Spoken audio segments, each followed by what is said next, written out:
Good morning, esteemed members of the jury. Again, my name is Mira and I am representing Dalton Fisher in the Smithfield School District. As educators, Dalton and the school administration tried to provide the best opportunities for their students in order to help them develop their skills. The Metropolitan Youth Leadership Conference is an amazing opportunity for students to work with like-minded peers, develop key skills, and enjoy a weekend of learning. It is for these very reasons that Smithfield School District has supported high-achieving students who want to attend the conference for the past 16 years. There has only ever been one major problem with the trip, and that is what the case focuses on. Pat Reynolds snuck out after curfew, fell off a wall, and sustained a head injury. We offer our deepest sympathies to Pat and his father. If we could change the situation, we would. But the unfortunate reality is that accidents happen, and sometimes there is nothing we can do about it. In this case, the plaintiff alleges that Dalton Fisher and the school district were negligent in their care of Pat Reynolds. This is not an accusation to take lightly. The outcome of this case will determine the fate of a teacher's entire career. As the judge will remind you, the plaintiff has the burden to prove their case by a preponderance of the evidence. This means that the evidence supporting the claim must be more persuasive than the contrary evidence. Through this case, the defense has provided two different ways for you to reach a finding of no negligence. The first is through the safe harbor inference. This inference protects organizations like school districts which try to provide their community with services. There are a number of elements involved in this inference. A school must establish, implement, and train teachers to follow a reasonable policy. The organization must also inform parents of this policy and respond to reasonable parent requests to change or adjust it. The plaintiff will emphasize that the school's original policy was to have one chaperone for every 15 students, and there was only one chaperone for 20 students on this trip. However, there is an important exception for reasonable parent requests. As both Peyton Reynolds and Jameson Manning testified, the trip was going to be canceled due to school policy when Dana Hughes had a medical emergency. However, Peyton Reynolds called the district and asked that the trip continue. Only after verifying that this request was reasonable by finding out about hotel security from the hotel manager, Casey Damon, and discussing the matter with the president of the Board of Education, did Dr. Manning even consult Dalton Fisher about going ahead with the trip. Because she wanted to make sure that her students could still attend the conference, Ms. Fisher agreed to take on additional responsibilities. Moreover, she received additional training in the trip's policies from Dr. Manning, in addition to the chaperone training she had previously received from Dana Hughes. This proves that the Smithfield School District is entitled to the safe harbor inference. Even if the district does not win the safe harbor inference, however, the plaintiff has still failed to prove all four elements of negligence. Nobody will contest that there was a duty or that there were damages. However, Dalton Fisher did everything she was expected to do. You heard how she conducted her bed checks and used tape to ensure that students remained in their room.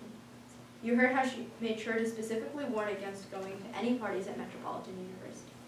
When she realized she had been called in the middle of the night, her first response was to get up and find Casey Damon to respond to the situation.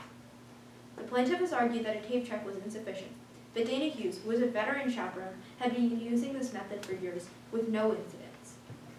This is a testament to the high-quality training that Ms. Fisher had in being a chaperone. Even with this training, it would have been impossible, as Bailey Thompson suggested, to do more to prevent students from sneaking out to go to a party.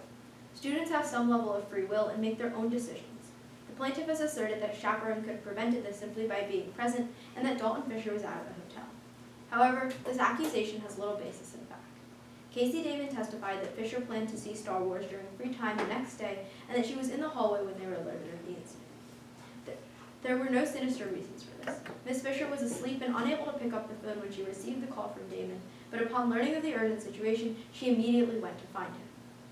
These are the most responsible steps that she could have taken. Dalton Fisher fulfilled all of her responsibilities as a chaperone and followed all of the rules. Pat Reynolds and Avery Harris, on the other hand, did not. They broke curfew and left the building. The plaintiff claims that the students broke curfew to get food because their teacher was unavailable, but they did not try to call the room, nor did they wait and knock on the hotel room door a second time. People do not always answer the door immediately, and it would be unfair to expect this. Moreover, the schedule shows that there was ample time during both lunch and dinner to buy extra food in the event that it was needed, which Peyton Reynolds testified to have anticipated and warned his son about. Dalton Fisher testified that students shared food between the end of conference sessions and curfew. Casey Damon testified that there were vending machines on every floor and in the lobby. There was also extra security, and there were chaperones who the students could have asked for assistance. The map of the hotel in Joint Exhibit 5 shows that the vending machine was between the elevator and Ms. Fisher's room. The map of Metropolitan and Joint Exhibit 3 shows that there were 5 different restaurants open at the time, including one just around the corner from the side entrance, from which Pat Reynolds and Avery Harris left the hotel. The location of the injury, however, is very close to the university, where there were parties going on. It was about 3 hours after the students say they left their rooms that Casey Damon received a call about the injury. It is much more plausible that Avery and Pat were looking for a party than that they were looking for food. Dalton Fisher and the Smithville School District did everything in their power to keep the students safe and give them educational opportunities. There were rules in place to help keep students safe, but the students did not follow them. What happened to Pat Reynolds is undeniably a tragedy, but that is unrelated to the precautions that his teacher and school took to protect him.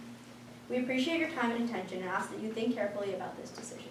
You hold the fate of a teacher's career in your hand, and despite the high emotional involvement this issue brings, this must be an objective decision. You are the sole deciders of the facts in this matter, so it is imperative that your decision be accurate. Thank you, and please return a verdict in favor of the defendant.